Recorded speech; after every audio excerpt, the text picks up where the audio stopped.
SSP साहब पंहिंजो reply submit कयो आहे, हू बि मूं वटि आहे। आहिस्ता आहिस्ता आऊं शयूं जेके आहिनि न सोशल मीडिया ते रिवील कंदमि। हुन रिप्लाई में SSP हैदराबाद जेके आऊं इल्ज़ाम हयो आहे हैरेसमेंट जो, न त हुनखे एक्सेप्ट कयो आहे न त हुनखे डिनाए कयो आहे।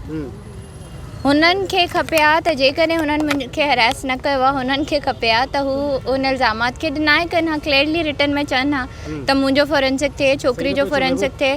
फ़ोन त असां वटि आहे, मुंहिंजो फ़ोन त पुलिस वटि आहे, ऐं हुननि न एक्सेप्ट कयो आहे न हिन शइ खे डिनाए कयो आहे।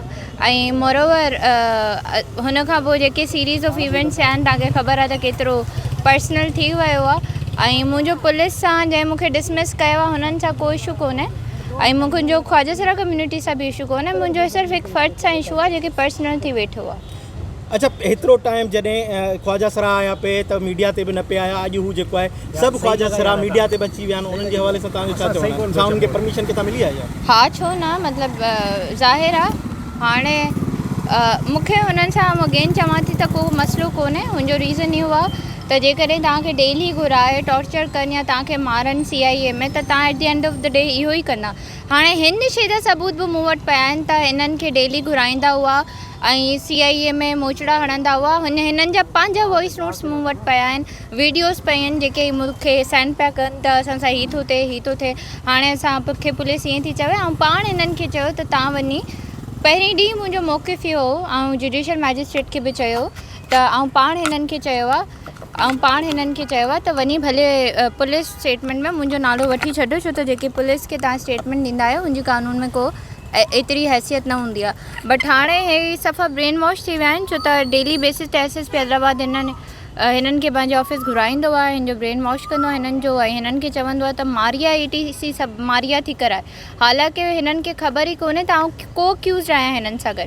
ऐं फोरेंसिक थी वई आहे, फोरेंसिक रिपोर्ट आउं सोशल मीडिया ते बि रखी आहे, जज साहब वटि बि अची वई आहे त केस में जेके हिननि ATC जा सेक्शन्स अप्लाई कया आहिनि, हीअ त ATC जी डेफिनेशन हिननि खे पाण ख़बर कोन्हे, जंहिंखे आउं इंशाल्लाह चैलेंज कंदमि। अॼु सुठो इहो थियो मूंखे बेल ग्रांट थी वई। अॼु भारी नफ़री जेके आहे हिननि जी आई हुई मूंखे अरेस्ट करण लाइ। बेनज़ीर जमाली बि वेचारी, हुनखे बि तकलीफ़ हुई जीअं आउं को कचे जी धाड़े हलायां, को अहिड़ो आउं कमु कयो आहे, छा अहिड़ो कयो आहे मूंखे सम्झ में नथो अचे। अरेस्ट करण लाइ 70-80 माण्हू आयो आहे अॼु कोर्ट में, सभु हैरान थी विया हुआ। ऐं बहरहाल तव्हां ॾिसो, आउं हाई कोर्ट मां प्रोटेक्टिव बेल वरिती, अॼु हू ख़तमु थींदी 30 ते। हितां खां मूंखे बेल मिली वई ऑनरेबल सेशन जज खां, कोर्ट खां, सॉरी।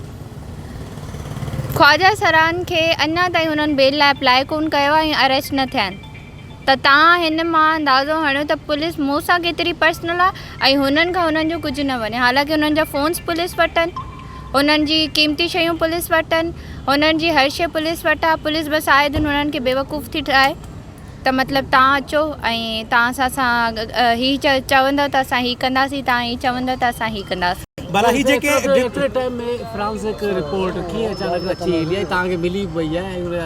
मूंखे पाण पुलिस ॾिनी आहे फ्रांसिक रिपोर्ट। हा।